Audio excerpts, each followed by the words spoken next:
নিরামিষ পনির বিরিয়ানি করব, সেজন্য একটা প্রথমে পেস্ট তৈরি করে নেব। এখানে কাজু আর কাঁচা লঙ্কা নিয়েছি, আদা কুচি, অল্প জল দিয়ে একটা পেস্ট তৈরি করে নেব। পেস্ট তৈরি হয়ে গেছে। একটা টমেটোর পেস্ট তৈরি করে নেব।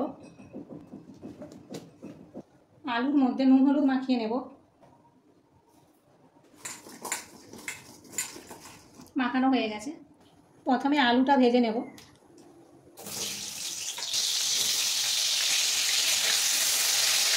ঢেকে দেবো যাতে তাড়াতাড়ি আলুটা সেদ্ধ হয়ে যায়, ফ্লেমটা মিডিয়ামে করে।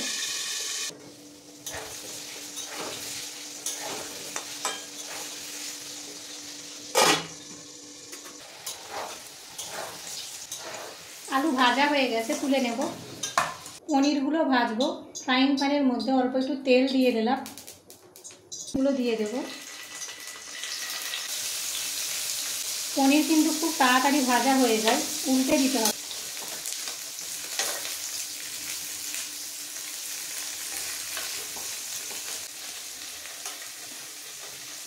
বাকি পনিরগুলো ভেজে নেব। এখানে গরম জলের মধ্যে নুন আর চিনি দিয়ে রেখেছিলাম, সেই জলের মধ্যে পনিরগুলো তুলে নিয়েছি। এতে করে পনিরটা খুব নরম হয়।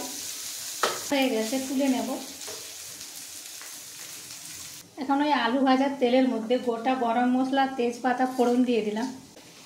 গোটা গরম মশলাটা ভেজে নেব। যে টমেটো পেস্টটা করে রেখেছিলাম দিয়ে দিলাম। থাকবো আদা, কাঁচা লঙ্কা, কাজু বাদামের পেস্ট, জিরে গুঁড়ো, ধনে গুঁড়ো, লঙ্কার গুঁড়ো, হলুদ গুঁড়ো। খুব ভালো করে কষাতে থাকবো।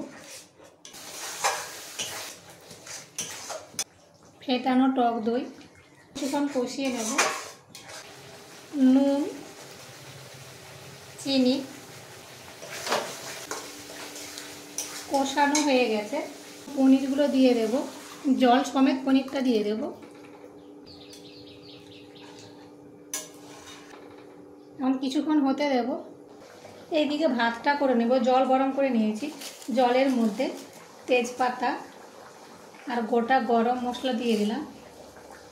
এখানে চালটা 30 মিনিট ভিজিয়ে রেখেছিলাম, চালটা দিয়ে দেব।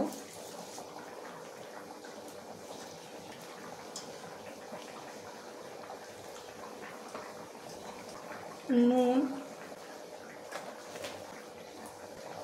আর সাদা তেল। ভাতটা হতে থাক। গরম মশলার গুঁড়ো, ঘি আর কাসুরি মেথি মিশিয়ে দেব। আমি এতটা পনির বিরিয়ানি করব না, কিছুটা পনির বিরিয়ানির সাথে খাওয়ার জন্য তুলে রাখবো। আমি অল্প একটু তুলে নেব।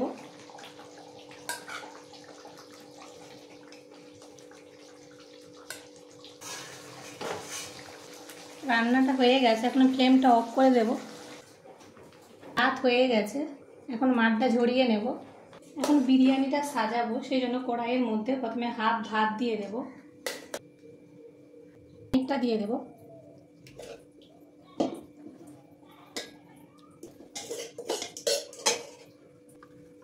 আলু, চিনি, বিরিয়ানির মশলা, ভাতটাও দিয়ে দেব। ভাতটা একটু ভালো, বিরিয়ানির মশলা, চিনি, দুধ, মিঠা আতর, কেওড়া জল, গোলাপ জল, সব শেষে ঘি।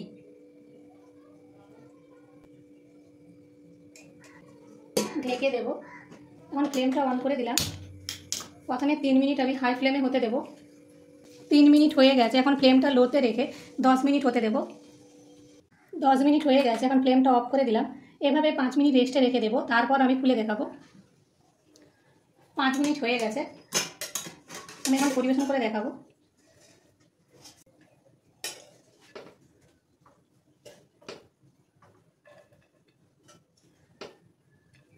নিরামিষ দিনে এভাবে একবার বানিয়ে খাবেন, আশা করি খুব ভালো লাগবে, সকলেই পছন্দ করবে।